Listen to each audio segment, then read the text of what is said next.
Powwow, welcome. There is space for you. We will begin with beats from Beaver of Drum Beats Entertainment Productions, followed by Sonakla Weiss, who will welcome us to the territories of the Squamish, Tsleil-Waututh, and Musqueam people where the IM4 is lucky enough to reside. And then we will begin our conversation.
Hat sgwael ewch tenoia. Sonakula qui ansna, tenachantla aslahan, ochemeo, e wanaux titameo, plas gahotmish olth stalmoch, e taslewat at mastimo, e chomathguiam mastimo, on wanaux titameo. So thank you all for joining, and I wanted to introduce myself to you. My name is Sonakula, and my family comes from the Squamish village site called Eslahan, and to share and give thanks and honoring to the land which we are on. These are the shared village sites and lands and waters of, I was saying in translation, of the Squamish people, the Tsleil-Waututh people, and the Musqueam people. So always giving thanks and honoring where we are and whose land that we are borrowing time to be here from. And so I will share a short piece of a song. It is sometimes known as the Coast Salish anthem to our relatives in Tsleil-Waututh. This is the prayer song by Chief Dan George. And so I will share this song as a way to honor the land that we are on today. And for you, hopefully you can learn a bit more about the Musqueam, Squamish, and Tsleil-Waututh people, more specifically, not just as Coast Salish territory, which Vancouver resides on. Chen Quinn Mantomia, thank you all. Wachayapa.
Chinquinmantomiap, Huichika, Chinquinmantomiap. Thank you all.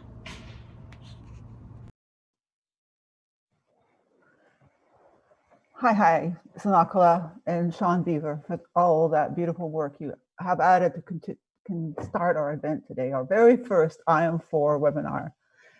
Just very quickly, Nitsa Loretta Todd.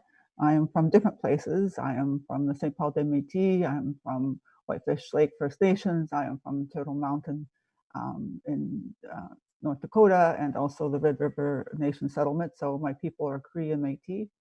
I'm the creative director and the person who started the IM4 Lab, or I guess I call myself the founding matriarch.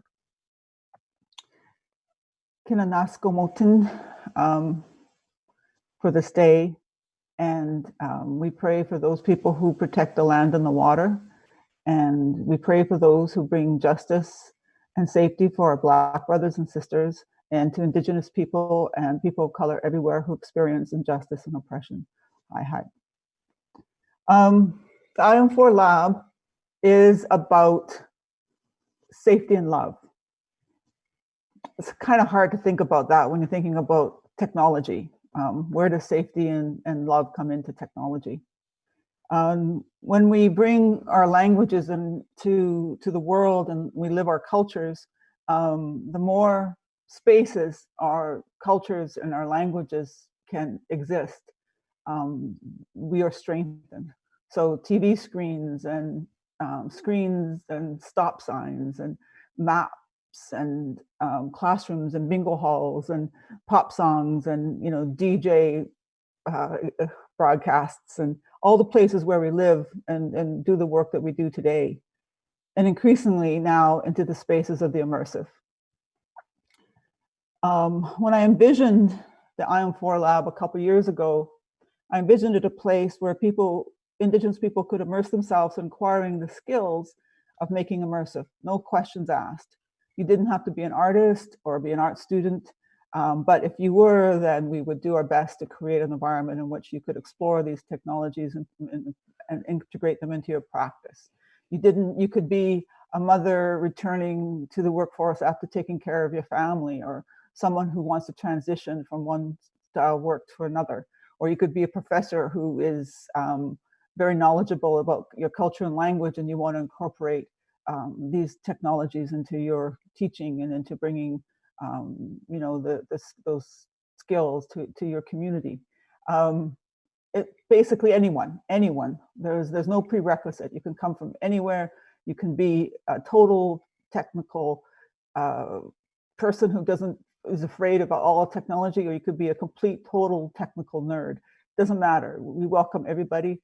Our courses have been all for free. They've all been, we try to accommodate people as much as we can. And so as a result, we've had a lot of courses, and we've done XR training, VR training, 360. And now we're moving increasingly into production. I wanted to just very quickly say, the other thing that happened when I was imagining the IM4 Lab, I imagined that we had to have a different governance system that wasn't just based on the old structures or the old institutional models. So it was important for me to feel like we were mirroring how things are done in an Indian country. And a lot of the way things are done in Indian country is through the woman. I remember back in the day when I was very young and just starting out, and I used to hear so many of those great Indigenous leaders who used to say the power is with the woman. And, you know, it's true. And so much of the work is done by the woman. And so it was really important for me to have the IM4 based on a governance structure of matriarchs. So I'm very fortunate that we have a council of matriarchs that are made up of people who mean a lot to me over the years, including Tracy Kimbono, Dream Manuel, and C. Swice. They are filmmakers and storytellers in their own right and have given back so much to the community over the years. And they help guide and shape the IM4 Lab. So a big shout out to them. And also, we were very fortunate at the beginning when we were organizing this. Amethyst First Rider was also a big part of this. I don't want to go too much. I just want to do a really quick shout out also to the Emily Carr School of Art and Design, who I approached to collaborate with, and all the funders, which are on all our social media, so you can see all the great people who helped support us, including Creative BC, Canada Council, WD. They're all there. But one of the things in the Council for Aboriginal Peoples, one of the things is, of course, to thank Leanne Rooney at Emily Carr, who makes our life so much easier, and also Dr. Stephen Lamb, who is someone who we collaborate with very closely. And of course, we felt very welcome by the new president, Dr. Gillian Sadal. And very quick shout out to Alana Mandaman Shawanda, who helped put this whole thing together, of course, and she's also production coordinator, and the amazing Colin Van Loon, who's a production manager of IM4 Lab. Without them, we wouldn't be doing half the work that we do. And then over the years, we've also worked with great people like Sasha MacArthur, and our ongoing relationship with Moni Gar, and our new friends, Carol Old Coyote and Michael Running Wolf, and also our social media whiz, Savannah Todd. And a big shout out to Vancouver International Film Festival, the Immersed program, which is run by Ken Chai.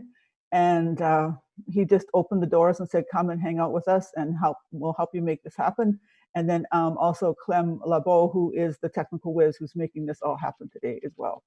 So those are the shout outs, and we're really, really fortunate, grateful that you are here today to participate in this and to share in this. And we're very, very fortunate to have some really great speakers today. And I'm going to start introducing them very quickly. Jason Edward Lewis is a digital media artist, a poet, and a software designer. He founded the OPX Laboratory of Experimental Media, where he directs research and creation projects, exploring computation as a creative and cultural material. Along with artist Shkabanati, he co-directs the Aboriginal Territories in Cyberspace, skins workshops on Aboriginal storytelling and video game design, and the initiatives for Indigenous futures. Lewis is deeply committed to developing intriguing new forms of expression by working on conceptual, critical, creative, and technical levels simultaneously.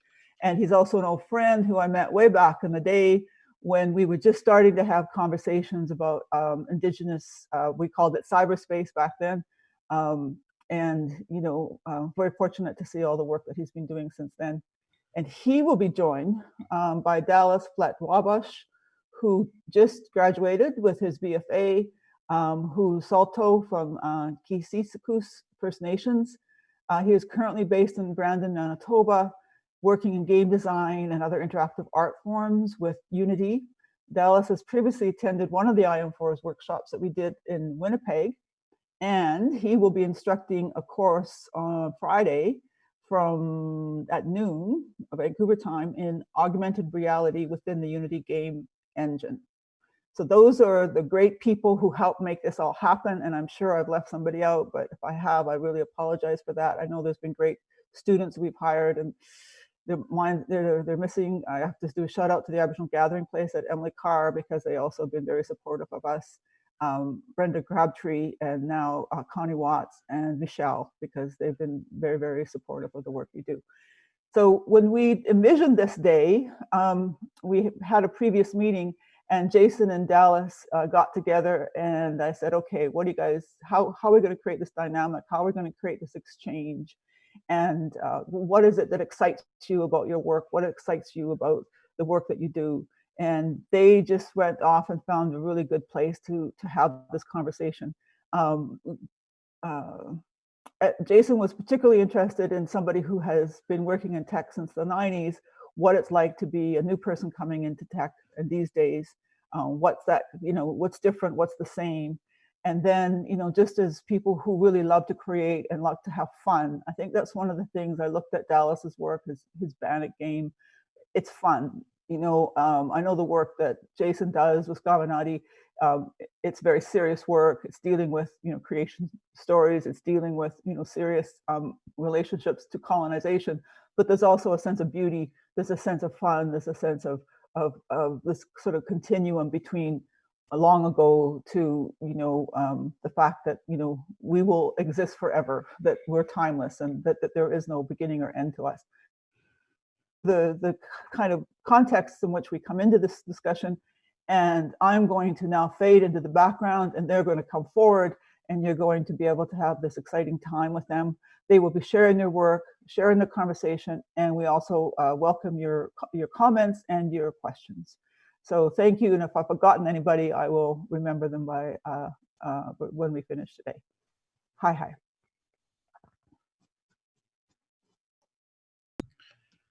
Excellent. Mahalo, Loretta. Thank you very much for that wonderful introduction.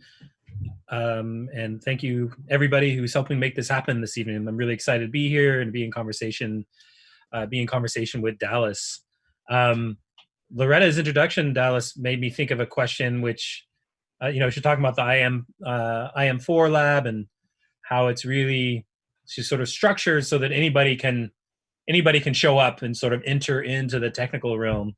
Yeah. And it made me wonder, how did you get technical? Like, how did that start? Okay. So the way I got started with tech was I was probably like 8 years old, and my mother's boyfriend at the time had a camera, and I basically stole his camera and used it for my own like photo shoots and like video making, that sort of thing. So it was very interesting for me.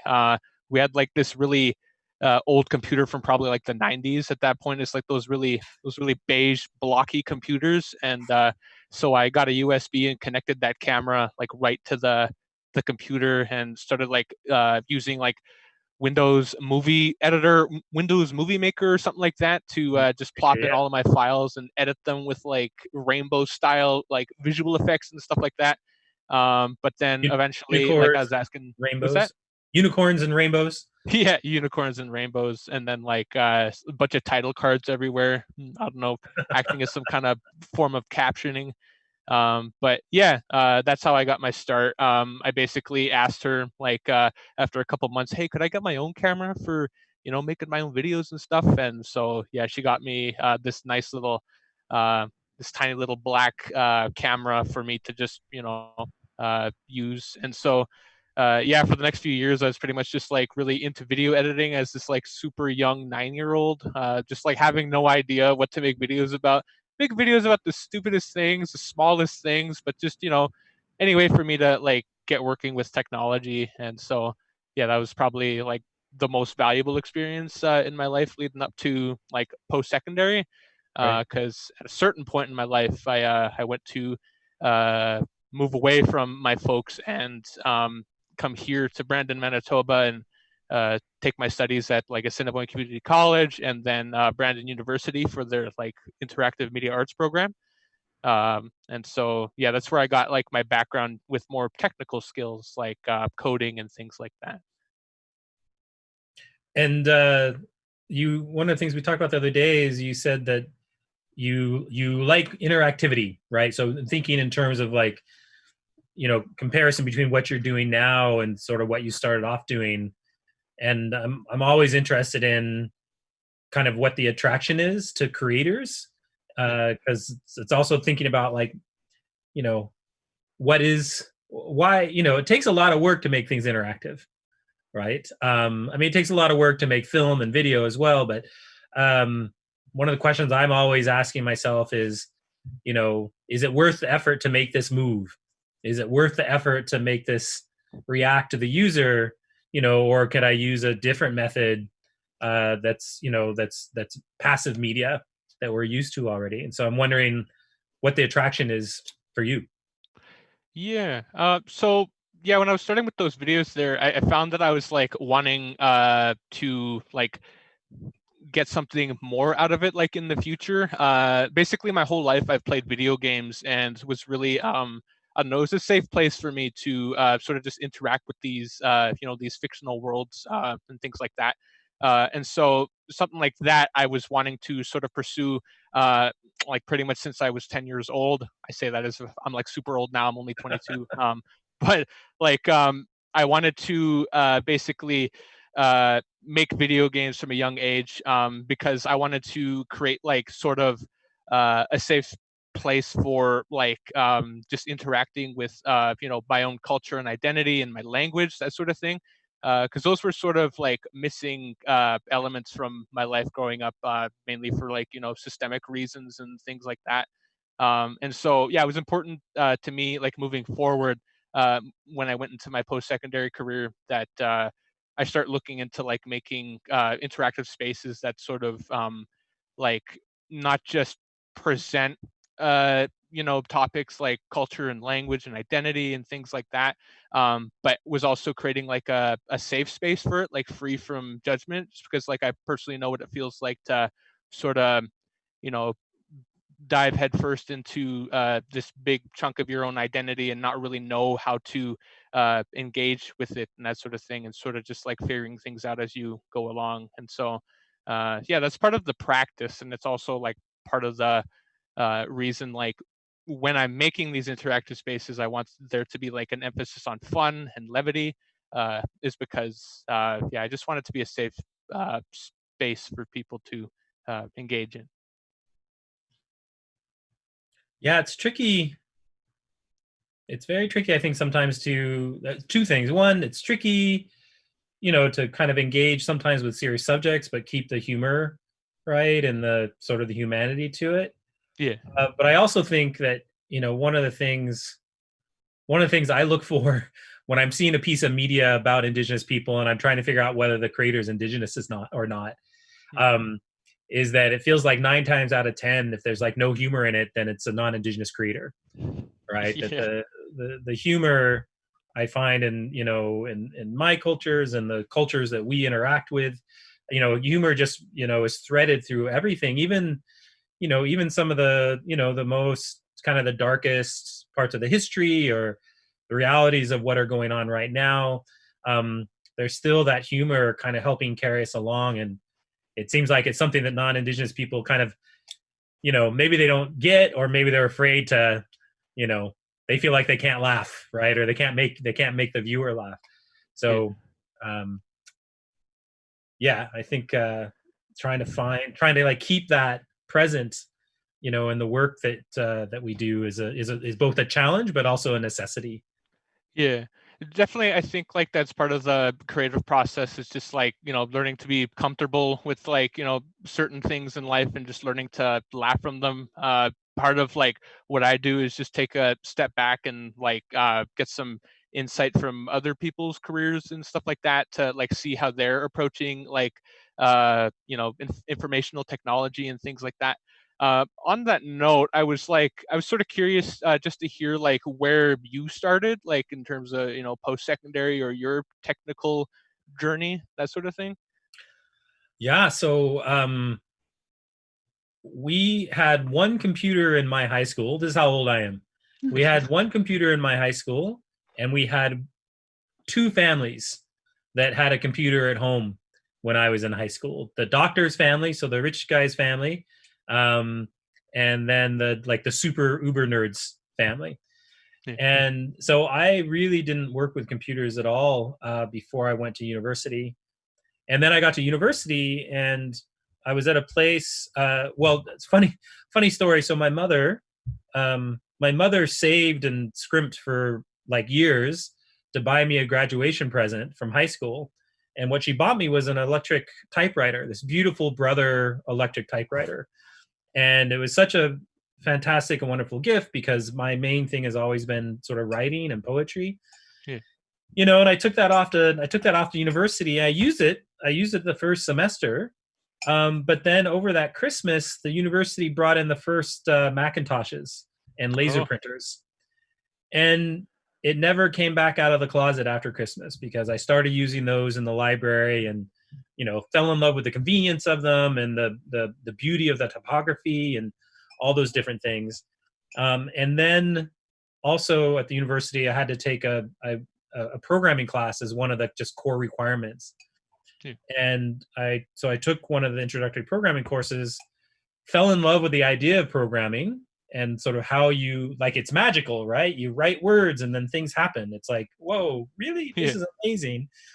And also it resonated with me as a poet, because sort of both poetry and programming require really close engagement with language. You have to be really precise and concise, in different ways, obviously, but in my mind, it's a similar sort of set of operations. So that's when I was like, okay, I love programming. I love figuring out what I can make technology do. And I'm also really interested in how, I was just at the point where it was like, oh, wow, this is really going to change everything. Yeah. And wanted to be part of that, and was surrounded by really smart people, both at university and then in my first couple jobs at research labs in Silicon Valley. Really smart, generous people who were excited about technology, but also critical about it.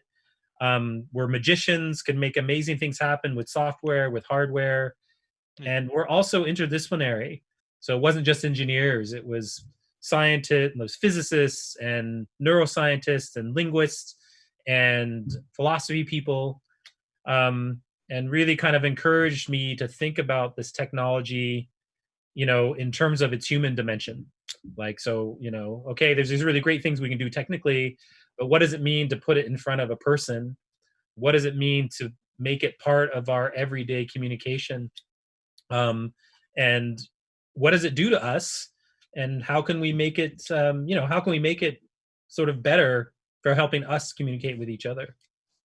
Yeah, that makes sense.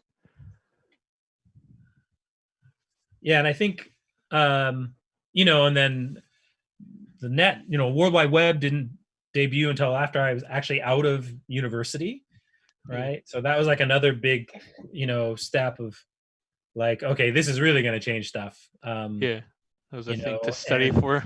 Yeah, and so I'm curious, going back to what Loretta said at the beginning, one of the things I'm curious about with my students as they come in, year after year, and I'm curious about with you is, you're growing up you're growing up where the network is just there, right? There might be some glitches with access, depending on where you are, but it's like my guess is that it's kind of just a normal everyday part of your life. And so I'm curious about how you perceive it as a creative medium. Like for me, I'm like, oh, it's sort of like, I don't know, it's sort of like painting. It's like kind of this thing you go and do, and then I go about my normal life, right? Yeah. But I think, that it may be like, oh no, it's not separate. It's just all one thing all mixed together. Yeah. Oh wow. That's a good question. Before I answer it, I'd be super remiss if I didn't give a shout out to sort of my support system that's even allowed me to be here. So I just wanted to say thanks to my mama Lisa, my auntie Lori, my grandma Caroline, my brother Dakota, and my father Perry. And then I also want to give a thanks to the colleagues that I work with, Cecilia Araneda and Taylor MacArthur. It's just been really wonderful to have this support system in place. I also think they're important to have when working in fields such as this, just to have people to bounce ideas off of.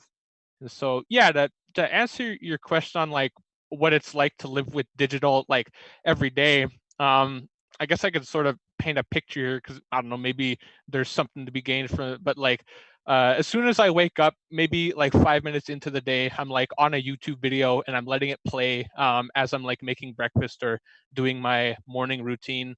And so that video is usually just about topics that interest me. Sometimes I just tune them out and they're just there for noise, that sort of thing.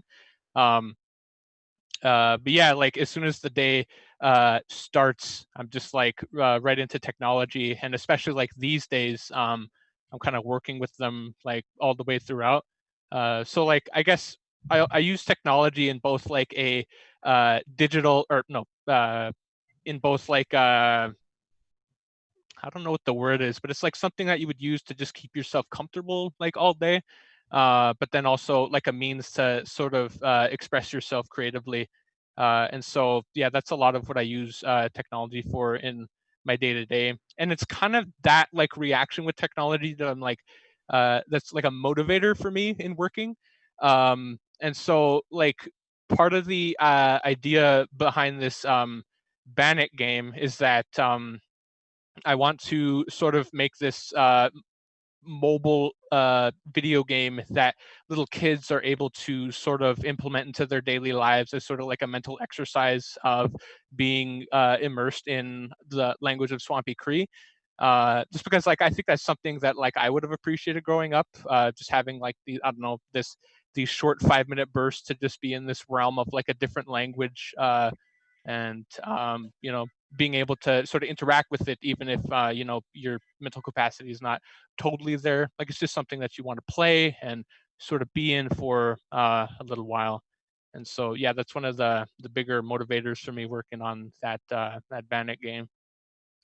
Well, it's exciting, you know, to see the different media, particularly the apps, you know, coming out and have coming out for the last 5 or 6 years, maybe, you know, that are in Indigenous language, you know, whether it's Cree or Hawaiian or Cherokee or whatever it might be, um, and sort of make its way into that. I guess what I want to say is sort of casual use, right? So it's not like, oh, we're going over here to learn language, right? But it's like, oh no, this is part of what you said. This is part of my media diet for the Yeah. day, right? Is I have this fun game that I can play for 15 minutes at a time, and it's in Cree or something like that. And you know, when you were talking, you're describing your day, I was thinking the idea of like kind of comfort media, right? So like kind of having this media, which for me, I think that's, at least watching my 2 teenagers, that's one of the differences, is that there is this kind of sense of like they have media on, they have YouTube on, like kind of just as a thing to accompany them throughout the day. Yeah. Whereas it's, for me, it's still like a destination. Like I kind of Yeah. go to do it, right? I'm gonna sit down and I'm gonna have fun with this game for 3 hours. Exactly. Right. Exactly. Now is fun time. And so seeing, you know, things like, you know, like the language game you're talking about, or games that have language, like you're talking about it, you know, and thinking in some of the video games that we've made, like how that, you know, how that allows the language to be sort of integrated more just into everyday life, right?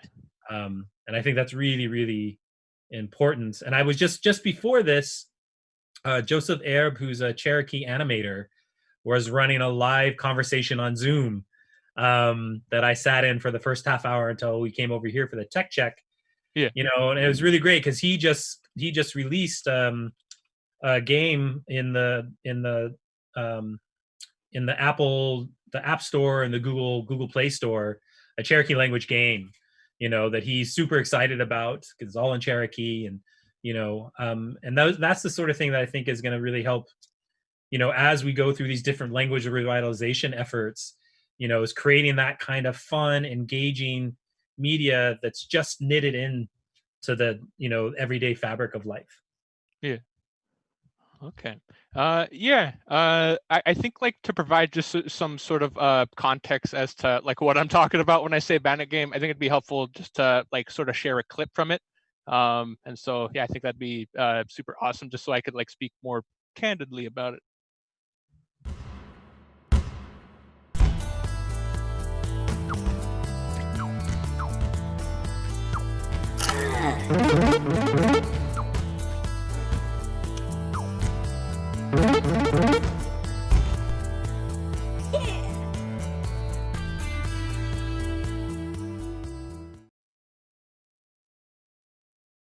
Huh. Yeah, so that's Wesquetan Pequesican, which means like Bannock bounce. And so, yeah, the idea behind the game is that it be in like a mobile setting, like using iPads or iPhones or Android phones, which I use. And the reason why that's sort of the focus right now, as opposed to like, you know, sort of say consoles, is just mainly out of consideration for like accessibility. I find that like, you know, with the whole console market thing, that one of my friends will have like this PS4, and then one of my other friends will have this Xbox One, and then my third friend has like a PC. But I find that every time like I'm hanging out with my family, less so these days, but um,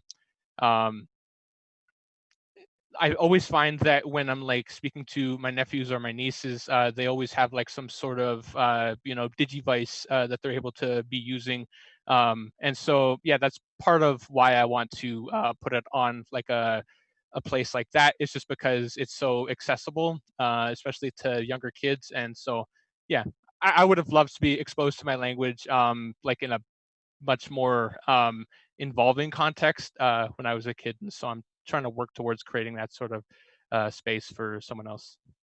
Great. That's awesome. Yeah. So what's the next project? Next project. Oh, yeah. I think what I want to do next is I want to like work with others actually, because it'd be super awesome just to like make this this really high budget like indie game that involves like a multitude of indigenous creators, and so like there's just a ton of different like concepts that I'm thinking of right now. Like one of my favorite games right now is this video game called Persona 5, and that game involves a lot of like turn-based battle mechanics where you sort of attack the enemy and then they attack you, that sort of thing. But I'm wondering how that looks in like sort of a mental capacity, you know, that sort of thing, like me sort of you know, fighting feelings of like lethargy or something like that, and sort of overcoming those mental demons, I suppose. And So sort of a it'd be, mental health, kind of a mental health game. yeah. Yeah. And so like in Persona 5, these characters are battling with these like historical figures, but it's typically from like a Japanese or like Western sort of lens, that sort of thing. And so I was just wondering like what that might look like. And this is just a concept of like sort of flipping that on its head, and instead of like using you know, historical figures, what if it's like, you know, I don't know, like someone's grandfather or something like that, helping them fight these mental battles that they need to move Mhm. forward. That would be cool. I'd like to Yeah, see that. Should get that just made. yeah. Well, I mean, a format of a game like that lends itself to being super long, and Yeah. so that's like also a format that excites me about like interactive experiences, is just the ability to be immersed in like this world for a long time. Yeah. Just because I think something like that has a super impactful experience on someone. Right. Do you think like thinking about that, what you just said there, you know, one of the things that we talk about in our skins workshops on video games, and I talk about with some of my students is you know, thinking about and there's other people who do this as well, is right, trying to think about like, okay, what makes this game indigenous? You know, there's sort of representation, there's language, there's sort of theme or message maybe.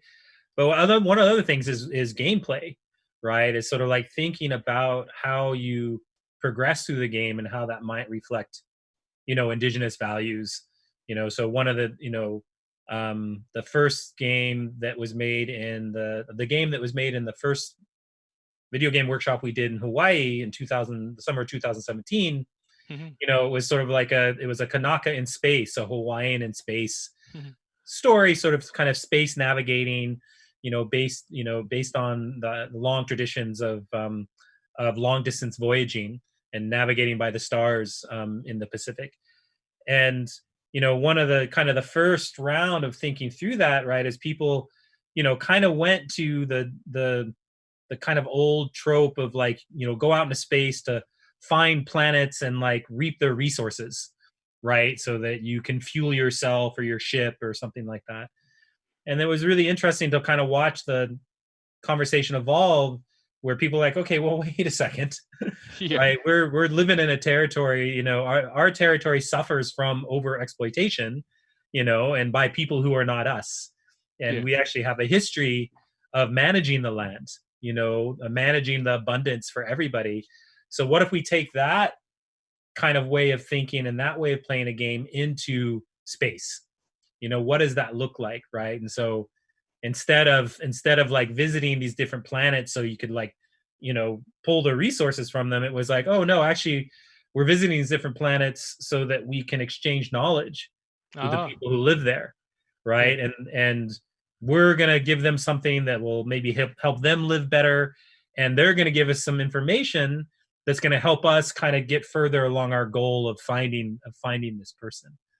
And I think that it's really fun, and I'm really excited about kind of the current moment, because I think that there's lots of kind of stuff going on in Indigenous game design in particular that is really kind of trying to kind of push that the kind of the not the status quo, but the cliches, I guess, of a video game. It's sort of like, okay, yeah, we're, this is what we're going to do. It's an adventure game. You got to like gather all these resources and fight all these people for them, so you can get to your end goal. And be like, well, no, actually, we could have a really interesting adventure that's actually about exchanging knowledge, right? Yeah. And, you talking about the mental health, like sort of thinking about those fighting games, but not as about how do you dominate somebody else, right? But how do you face the challenges that are in your own mind, right? And how can you marshal support from your community to help you meet those challenges? Yeah. A mana concept like that just sounds super exciting to work with. Like reading some of the like papers from like Elizabeth Leponze, she's like examining, or she's like trying to question what like game design looks from like an Indigenous perspective and how like things change. And like I get real excited just thinking about this stuff. Like when I was at Imaginative, I got to meet people like Megan Byrne. Actually, did I meet her earlier than that? I'm not too sure, but yeah, just like going to Imaginative and meeting devs like Waylon and Megan Byrne and Maze, just like so many people here, just like having these ideas on like what game design looks like from an Indigenous perspective and how things change, because like sometimes there's going to be just like really culturally specific things that best, like, I don't know, represent the person or like the nation. And I lost my train of thought there, but it was basically no, I think I lost it. I mean, you got a long way, you got a long ways along it. Yeah. Yeah. So what would you what would you recommend as an entry point into, well, actually, let me ask a different question, which is, from our previous discussion, I know that you're also interested in VR and XR and AR, and so I'm wondering if you want to talk about that a little bit, and maybe talk a bit about whether you see it sort of as a different kind of imaginative space than sort of video game design, or a similar, sort of thing, or what is it that's kind of calling to you, as a creator and also as an Indigenous creator? Yeah, absolutely. So yeah, forms of XR like virtual reality and augmented reality, 360 video, those mediums are so exciting because they're kind of like what the Kinect was like trying to be in terms of like how you engage with it. And so just in case, I don't know, people don't know what the Kinect is, it was like this peripheral that Microsoft was trying to pair with like their Xbox like a generation ago, and it allowed you to sort of interact with like video games using like full body movements, as it would be like tracking your body movements with like, I think, infrared or something like that. And so something like that was super jarring as a medium because I wasn't really used to that.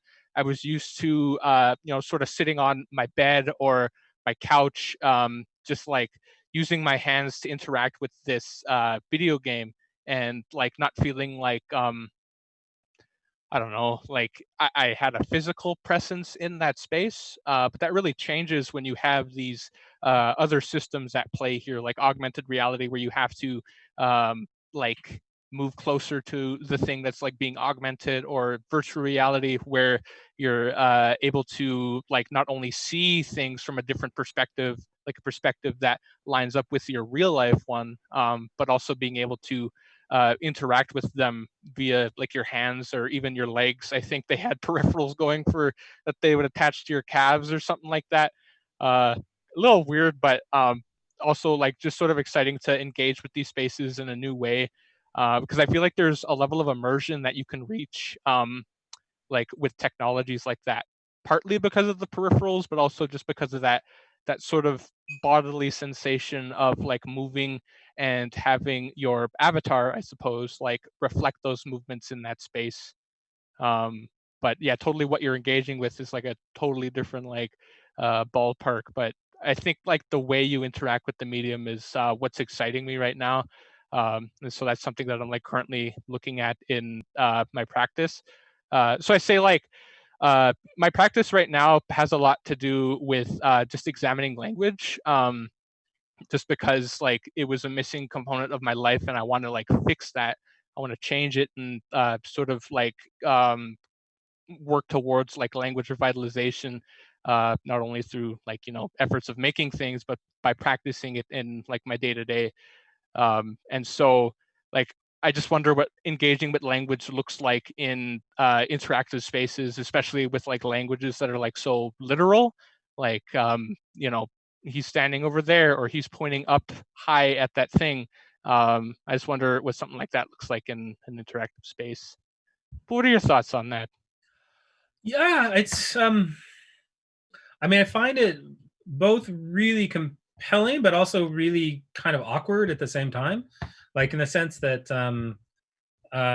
that for, you know, for the compelling for the reasons that you're saying, right? There's something happens when you're kind of more of your body is getting engaged. You Yeah. know, it's not just your, you know, your finger on a mouse, you Yeah. know, and your eyes, right? But you're like your whole body is kind of being asked to participate. That yeah, creates a different sensation than you know, than working from a flat screen. You know, and I but I mean, saying that, you know, I haven't seen a lot. I haven't had a lot of VR experiences that I find really compelling from the interactivity point of view. Yeah. Right. So I think there's been some really, you know, beautiful kind of immersive cinema, you know, experiences. Yeah. Um, but in terms of experiences that you're really kind of interacting with the space, um, I always feel a little bit disappointed. I mean, part of it is, you know, I'm old enough that I was around for the first wave of like non-industrial VR in Yeah. the 90s. Like the And Virtual Boy. yes, yeah, and like big silicon graphic like machines, you know, reality engines for creating, you know, and these crazy kind of big mass, you know, helmets that were kind of like, you know, deep sea diver helmets, you know. Yeah. Um, and and it's still to this day one of the best pieces I've seen was one of those pieces made in 1994, a piece called Osmos, by Okay. a Montreal-based artist named Char Davies, who was a painter actually. But Oh.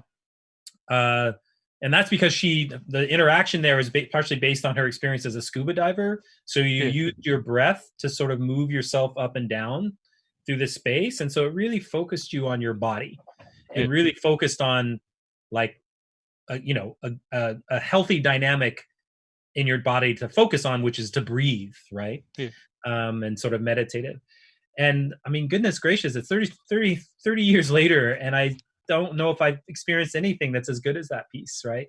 So I Yeah. think we're still really trying to figure out like how to make those compelling body-based interactions satisfying and dealing with the, you know, kind of dealing with the hardware at the same time. Yeah. We have a Oculus Quest on the way, so we're It's on its excited. quest. Yes. And so I'm excited to get that and sort of, you know, try that out and see what that's like. But I think that there's some really interesting things, you know, opportunities there for language learning, for exploring territory, Yeah. right? So using it as a way to represent our territories and explore those territories when we don't have access to them ourselves, either because we're not on our territory or because our people don't have access to their own territory, right? Which is, something that happens all too often. So I think there's some really beautiful things that can be done. And I've seen a couple pieces that, experiment in an interesting way with that, and try to really kind of bring you into the landscape, from the viewpoint of, say, a Métis person or a Cree person or something like that. Yeah. So I that's definitely think super there's exciting. like one of the cool things about interactive technology is, I guess one of its principles is that whatever you're doing in that interactive space, it needs to it doesn't need to necessarily per se, but it helps if there's like some sort of narrative relation to like the actions you're doing. And so just hearing about that interactive experience about like that it helps you like focus with your breath and like having it relating to the experience. I think that's one of the ways that can sort of like ease the sort of jarring interactions with like these weird peripherals and things like that. So yeah, definitely in like the virtual space, it's funny, but also like kind of weird that like I could pick up this pepper that my friend made in the virtual space, and then like my body physically will like go through the table, but not the physical object that's part of the game. So like likely it would just collide with the table and go shooting up somewhere or something like that. So yeah, definitely like there's some definite kinks to work out with that technology, and it's just I'm a little nervous to see where it goes, like where it starts feeling super intuitive, that sort of thing, like where you can't feel a headset on your face, and like if you went to bed wearing a headset, you woke up and you have no idea you're in this virtual world. It just feels like reality. Yeah, that stuff makes me a little nervous, but maybe it won't be so bad. Yeah, I mean, it's going to be very interesting. We just watched a science fiction movie last night called Cargo. It's a German science fiction movie, and it part of it turns on the idea that these people are in a simulation, but they don't know they're in a simulation, Yeah. right? So they've been plugged into this thing, and that's the Matrix, and Philip K. Dick, and there's a long history of science fiction trying to grapple with what that's like. But I think even with that long history, when it actually gets there, we're not going to really know what to do with it. I think it's going to be such a kind of odd, such a weird thing to try to really grapple with, as we try to make this, distinguish between reality and virtual reality, and where does Yeah. it matter. So. Yeah. Well, I'm glad, like, with technology making like sort of technological advancements like that, I'm glad there's things like protocols set in place just for like when it comes to making like narrative content, I suppose. And it was something that I had just learned like in the previous year. So like I find that super valuable. Is that Megan was able to share this like document that I believe like Imaginative like funded the creation of, is basically like protocols and pathways to Yep. working with like Indigenous communities and making sure that there's sort of a ethical relationship being like fulfilled in the making of experiences like that, interactive experiences like that, because it's definitely important to in these interactive experiences, because like in them you either like are assuming the role of an avatar, and so like that representation is like super important, and like needs the proper like protocols to make sure that representation is being done right. But then there's also like just the narrative elements of the world that you're sort of engaging with and making sure that that's like reflected properly. um, yeah, I think it was super awesome seeing a document like that. Yeah, it's a great document. That's a really amazing document that they put together, and like after extensive consultation with the community to figure out what sorts of things need to go in there. And I think it's a good guiding document for all those of us working in interactive media to think about, and also to think about some of the things that need to be taken in consideration with interactive media that maybe don't appear in that document, because it's focused on film and video making. Yeah. So that's kind of exciting to see how that might develop as we go forward. But the protocol is like really important. So we talked a little bit about the AI, and Indigenous knowledge frameworks work that I've been doing with our lab and with folks in Hawaii, Noe Arista, and Suzanne Kite, Hemi Wonga with Skawanati, a bunch of people there. And we called those workshops Indigenous Protocol and Artificial Intelligence, not Indigenous knowledges or Indigenous epistemologies or some of the other things we consider. Because of that, we really want to emphasize, like, okay, what is the right way to do this? You know, given our specific Indigenous perspectives, meaning, again, like, you know, might be different from a Maori viewpoint than it is from a Comanche viewpoint. And so how do you articulate the protocols that would help guide us as we work with this technology, right? So, you know, both how we make media out of it, but how we actually work with the technology itself, and then also how we develop the technology. And I think it's a great, wonderful kind of open question, you know, that various people are working on, you know, to try to, and it's part of this larger project that Loretta talked about back in 1994 with her fantastic piece, Aboriginal Narratives in Cyberspace. You know, it was like, how do we make these technologies our own, you know, and which is also a riff off of a Candace Hopkins essay. And, you know, how do we take these technical structures that were not developed from our traditions, right?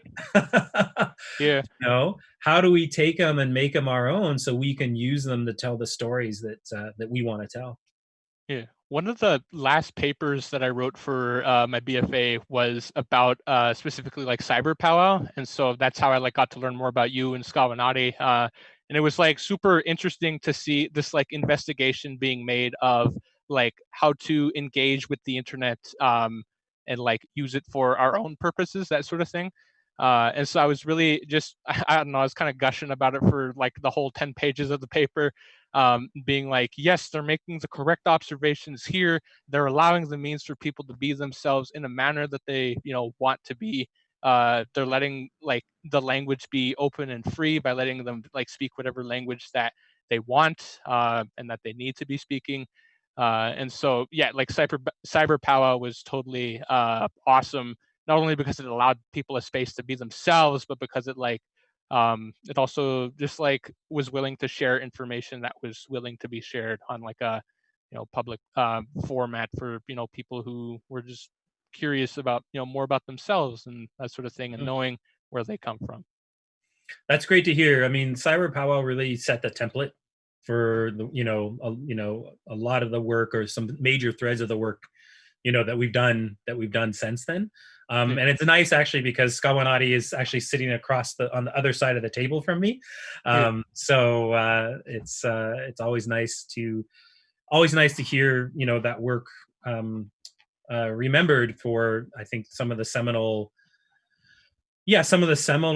kind of discussions that it helped start about how we want as Indigenous people to engage with cyberspace, you know, along with Loretta's essay and the work by Ahasu and Archer Pachowis and other people working in the 90s that were really, grappling with that. Like, okay, what does this mean as an Indigenous person to work with this technology? So, are we being given the high sign? No, we're going to go to a couple of questions, but I think we have a couple of questions. I'll ask them quite quickly, and then we can continue the conversation and hopefully see your clip. So that kind of leads us to some extent to what you guys have been kind of, you know, we're talking about these very high philosophical things and cultural things, but somebody wants some very practical notions. What are your favorite tools to use when you're creating your projects, which obviously also impact on those cultural questions? So maybe we could start with Jason. What are your favorite tools that you like to work with?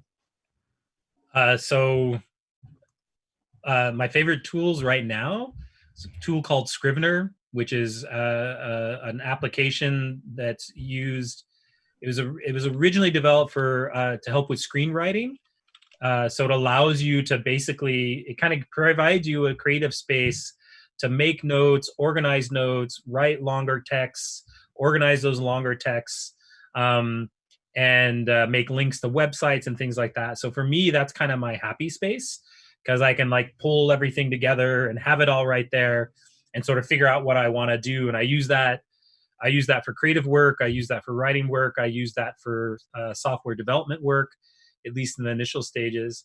And I guess I'm kind of, makes me a little bit old school now. I really love processing as a tool for trying out visually computational ideas. So sitting down and being like, oh, wow, wouldn't it be cool if I could make the text in the poem move like this? And so processing sort of allows me to sit down and spend a couple hours and sort of sketch something up so I can quickly see, what it is that I'm trying to think about. And then also helps me communicate because, I'll be honest, I don't do a lot of my own programming these days. It's one of the great things about being a professor. I have really amazing, talented research assistants, and they're doing most of the programming now. And so it provides me with a way to kind of give them an interactive sketch and say, okay, I want this, but I want it better because I know you're going to do it better, than what I just sketched up right there. So those are two. There'll be more I think about as we go on. So we'll see what Dallas has to say. So oh my goodness, I feel like the most powerful tool I have at my disposal is Google, because you're able to just sort of like look up the answer to like any question you might have, technically related, or even when you're looking for like software or something like that. But I guess like it'd be kind of biased to say that my favorite tool is Unity right now. Totally subject to change, but yeah, I think Unity is my favorite tool right now because it's not just used for making video games, and it's also like a very accessible tool because you could totally just Google Unity game engine and find their website and download it and be able to start experimenting with it. Maybe after a few hours of downloading, if your internet speed was like mine when I was living on the res. But Unity is like, it's a tool that does a lot of different things. Like you could use it for animation or making like audio experiences or making interactive experiences of different kinds. And so just having that sort of freedom to work in a space like that is really great for when I'm trying to maybe prototype something very small. Or something just experimental, because there's such a wide pool of certain tools that Unity has access to. And so being able to just download them, read the documentation, and experiment with them is something that I find is super useful. It's what I've been using with like augmented reality lately, because Unity has this like implementation of software called Vuforia. And so like Vuforia is the like software that allows for the augmented reality to happen. And so I didn't have to like spend a single dime to be able to access these technologies and experiment with them. All I really had to do was, my goodness, my voice is cracking. All I had to really do was pay for like a monthly internet bill, which, is sometimes super high because, Manitobans, they're getting bad internet sometimes. And oh my goodness, saying that like made me lose my train of thought. But yeah, I use Unity, and I like it because it's like has access to all these different technologies that I'm able to work with, and it's free.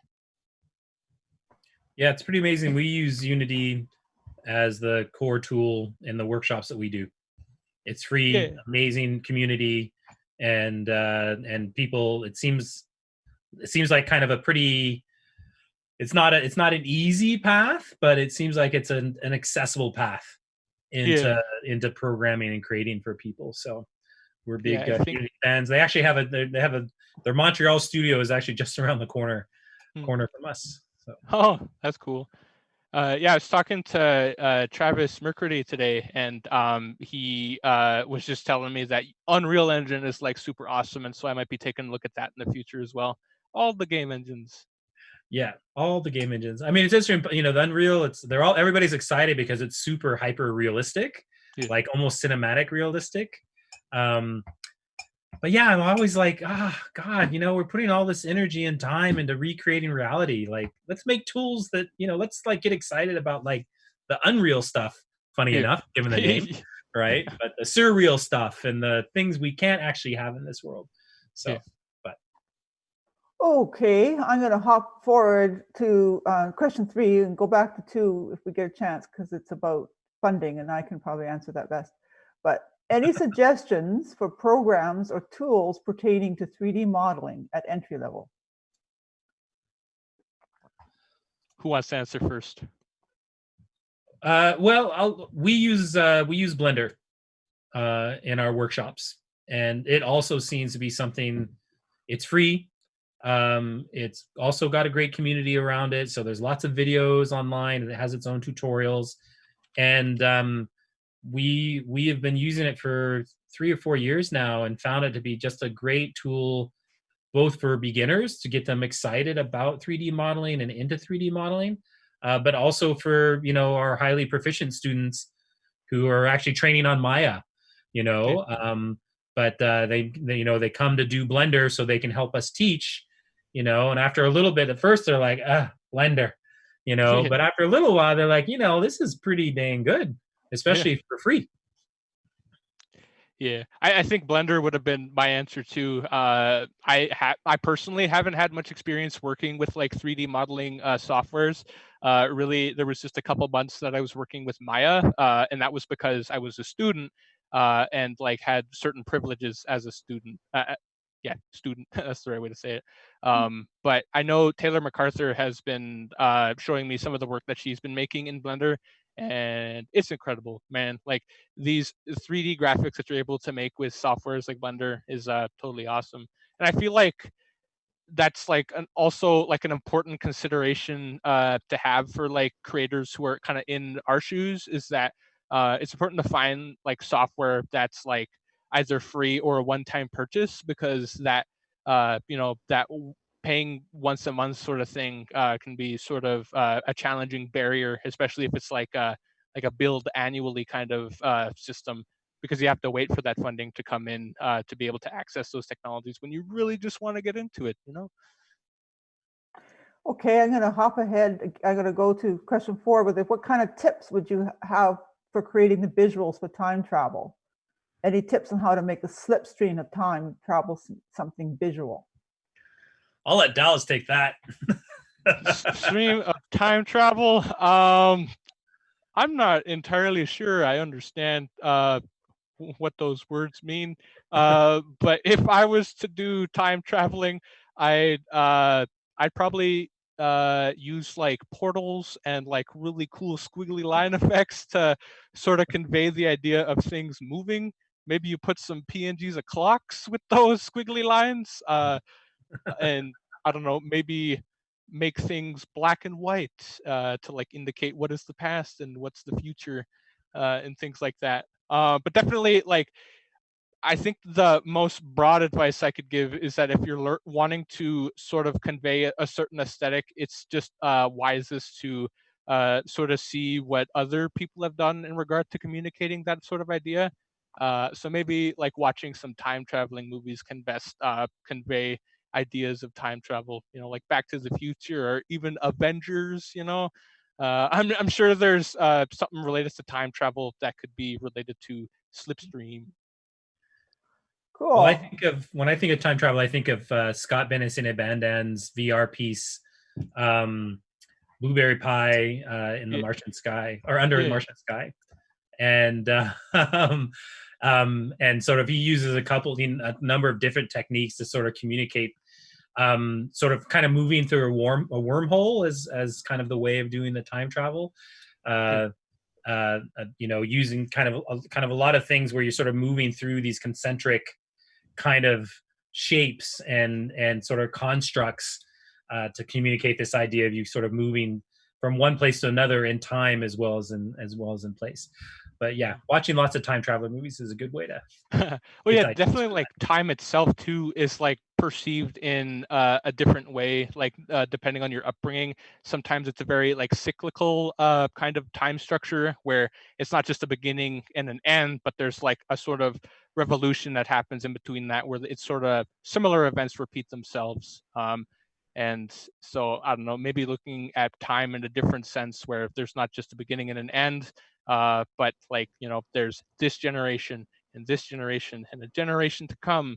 Maybe there's different ways of looking at time and sort of being, you know, having a different perspective of looking at that, trying to find a way to communicate that. Yeah, I think language has a lot of what to play in that, because our language is sort of containing often our concepts of time, for sure. So, and that idea of timelessness, I think, is critical. Okay, I'm going to ask another quick question. I think someone is hoping to get you to listen to some of their music, because they're asking what's the best way to submit original music for film or game programming. So is there something you're looking for? Is it somehow that would be a good way to kind of reach out to, you know, I don't know specifically to reach out to you, but what's a good way to submit, to get music to you for your programming? So I think one avenue, I mean, sorry, I mean, Dallas, I mean, there's direct, right? So, Yeah, you know, we're here, we work on stuff, you know, you could always contact us to see. There's also the Indigenous game developers group on Facebook that Elizabeth Laponce started. And that's a great place to go for all things game related, Indigenous game related. So if you're, you know, if you make music and you want to start making music for games, or if you're a programmer, or if you're a modeler, or whatever it might be, an illustrator, that you can find a nice group of people there who are Indigenous folks who are working on making video games. Yeah, she's definitely making things easier, especially for my generation, because we're not necessarily like exposed to that network. And so like part of that process is just finding those places. And so, yeah, definitely the work that Elizabeth Leponce is doing is like super vital to like sort of kickstarting this sort of like video game development cycle and the networking that needs to happen for like video games to come to fruition. Another avenue that I would mention is that if you're like looking to submit music like specifically for games or get your work known in a video game context, there's this website, it's called itch.io, and it's kind of like a marketplace for all sorts of things, but the context for them all is directly related to like video games. And so I believe there is a section like on itch.io specifically just related to music and people sharing their albums or work that they've made for like video game soundtracks. Because definitely I think like video game scores are different compared to like film-based scores, because with film, like, and you know, I'm not a film major, so I don't know what I'm talking about 100%. But when I see music being made for films, it's like sort of following the visuals that are on screen and like making certain impacts that are happening to sort of like reflect what's on screen. But with video games, like that could totally change from moment to moment if like your player is suddenly like focused on this different area in the experience. And so music for video games tends to be a bit more like cyclical and kind of catchy, I would say, just so that doesn't become annoying or anything like that. So yeah, I definitely think itch.io is a good spot to share music. I believe there's even, I'm not sure if it's up yet, but I believe there is going to be a version of itch.io that's specifically for like the Indigenous community. So maybe that's an avenue to look for too. Okay, so like really, we've just got about 10 minutes left. So I guess the question is that, Jason, do you want to show your clip, and then we'll come back and you know, if you've got a couple minute clip. Yeah, so why don't we let's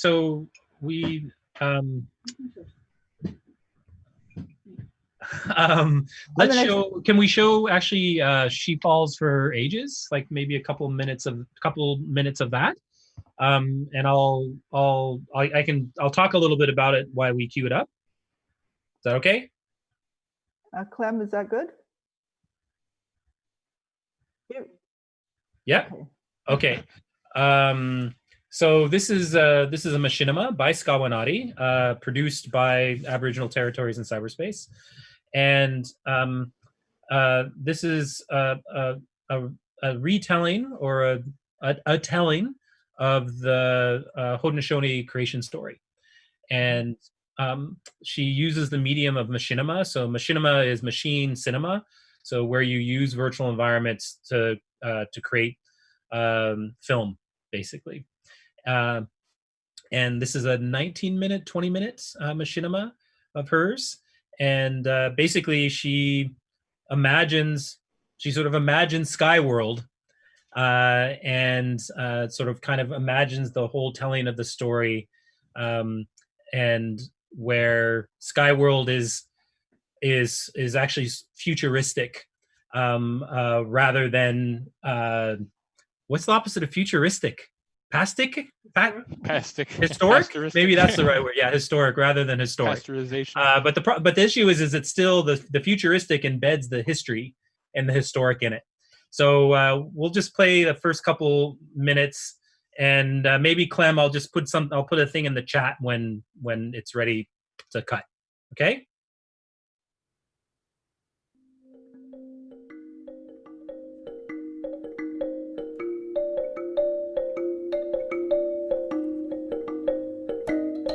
Once upon a time, in a place far, far away, there is a girl named Otsitsakaim. In your language, that means ancient flower. And you will see how very fitting her name is. Otsitsakaim has a twin brother, the Sumkwa. Ista, tell us why we don't go to school like other kids. My loves, I have told you 1,000,000 times. It is because of your amazing powers. Not everyone in Garunhyage has powers like yours. Otsitsakayo, you can read people's thoughts. What's it like in your head right now? It's like I'm watching 3 movies at once. What I see and hear, what you see and hear, and what my brother sees and hears. Right now, they're all pretty much the same, but when we are all doing different things, it's weird. And what do you think it would be like in a classroom with a bunch of other kids? I don't know if I could concentrate. Exactly. And Dehahuntitsunkwa, you have the power to move things with your mind. And still you don't pick up your toys.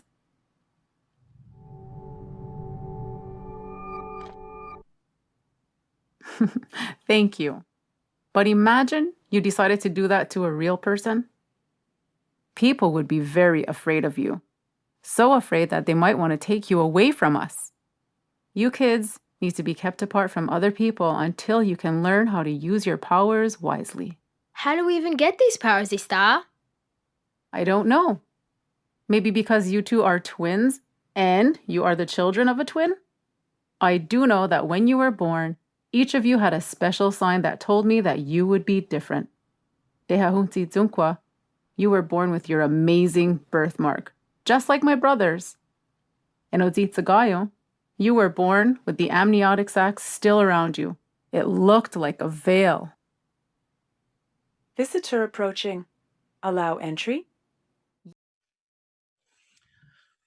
So there's some example of the work that we do in Aboriginal territories in cyberspace, and what I really love about these machinimas is how how Skawanati is kind of really trying to think through, how to tell stories in the Mohawk storytelling tradition, but with these very new media and with these new technologies.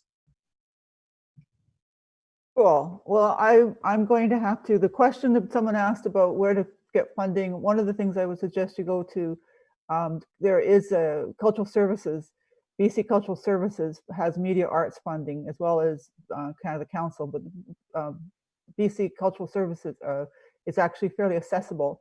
Plus the First Peoples cultural programming, First Peoples cultural, sorry, I've forgotten it, but we'll put it on our website or our Facebook page. They also fund short films. So those are two sources that are actually very accessible to emerging filmmakers. TELUS, Story Hives, and those things are still there, but that I don't know when their next launch will be. And you have to basically compete. So it's, I think BC Cultural Services is a great place. So we have had funding from TELUS in the past, and so we really support Story Hive and the work they do. So I hope that's a quick answer to your question. We can answer more if you send it in, and we'll try to respond to you through social media or an email. I just want to throw out something quickly talking about AI. One of the things that I've been thinking about is this idea of our languages aren't not just how we say the word, but the way that we say the word. And often there's these sort of layers of knowledge, and it's like, how does AI kind of participate in those layers of knowledge? And I think that's for a much bigger, longer conversation, which I hope to have soon through this avenue.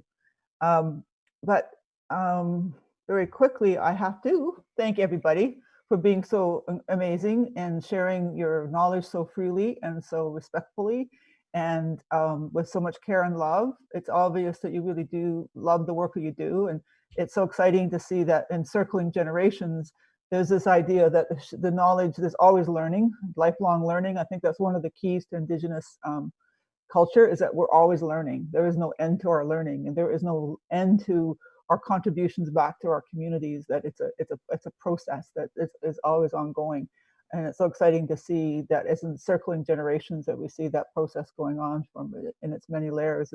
And it's funny. Our friend Woody Morrison, who is at Haida, he talks about the past being in front of us and the future being behind us.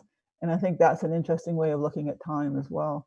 I have to give a quick shout out to Vincent McCurley, Quinn Brander, John Behantabone, and Olivier Leroux, who have also been some of our instructors.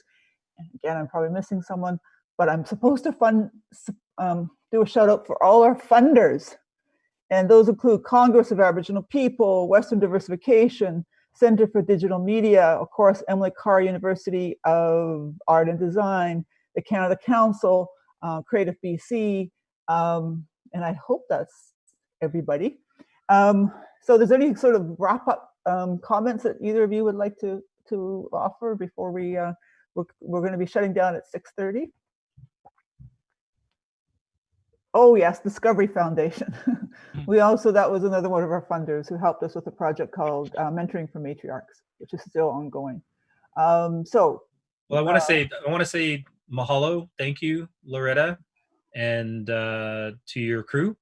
This has been really lovely to be part of, and it's been really enjoyable getting to know you and talking with you, Dallas. So thank you for sharing your good mind.